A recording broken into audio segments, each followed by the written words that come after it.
The relationship between Britain and Hong Kong is deeply entwined with the Opium Wars. Britain faced a trade imbalance with China, which had goods like tea, silk, and porcelain. To counter this, Britain turned to opium produced in British India. The Qing dynasty tried to halt the trade, leading to the First Opium War. The war ended with the Treaty of Nanking, ceding Hong Kong to Britain. This marked the beginning of British colonial rule in Hong Kong. Under British administration, Hong Kong underwent a rapid transformation. The island, once home to a small fishing community, became a bustling entrepot. The British established a legal system based on English common law, providing a stable environment for business. This attracted merchants and traders from across the globe, eager to capitalize on the burgeoning China trade. Victoria Harbour quickly became a hub for shipping, connecting China to the rest of the world. As trade flourished, so did Hong Kong's population, with people from mainland China migrating to the colony. The colonial government implemented policies that facilitated trade and commerce. Land reclamation projects expanded the colony's limited territory, while investments in infrastructure supported further growth. The seeds of Hong Kong's future as a global financial powerhouse were sown in these early years.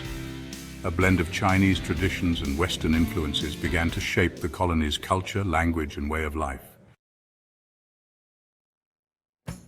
The path to prosperity for Hong Kong was not without its challenges. The Second Opium War, from 1856 to 1860, resulted in further concessions from the Qing dynasty, including the cession of Kowloon. The early 20th century saw Hong Kong solidify its position as a major commercial center in Asia. However, this period of growth was disrupted by World War II, with Japanese forces invading Hong Kong in December 1941. The Japanese occupation was a dark chapter in Hong Kong's history, marked by hardship and economic stagnation. Following Japan's surrender in 1945, Hong Kong was returned to British control and began to rebuild. The post-war years witnessed a surge in manufacturing, particularly in textiles and light industry. As the Cold War took shape, Hong Kong's role as a gateway between Communist China and the West took on added significance.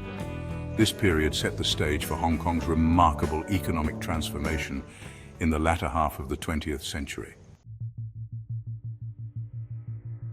The post-war period marked the beginning of Hong Kong's economic miracle.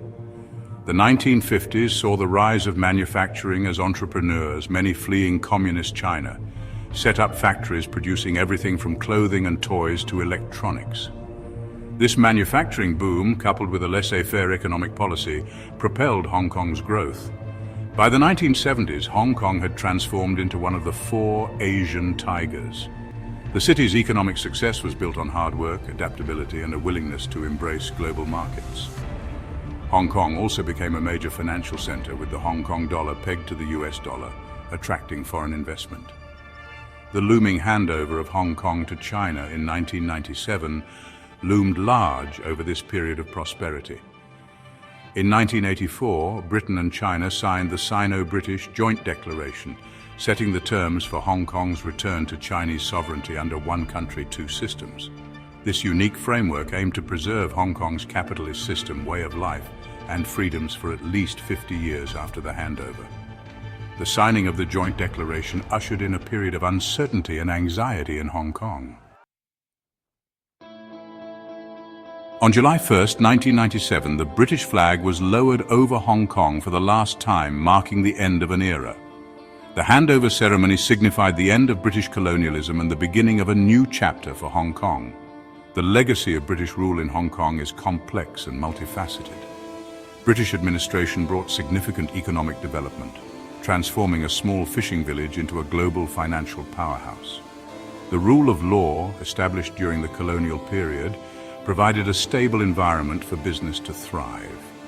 British influence also left an indelible mark on Hong Kong's culture and identity. English remains an official language, and the city's legal system, education system, and even its love of afternoon tea are all testaments to its colonial past. However, British rule was not without its flaws, often criticized for its paternalistic approach and prioritizing British interests. The lack of full democracy during colonial rule remains a point of contention. The spirit of resilience, adaptability, and entrepreneurialism that characterized Hong Kong under British rule will undoubtedly continue to shape its destiny in the years to come. If you enjoyed this story, don't forget to like and subscribe to Emgotvhistory for more fascinating tales from the past.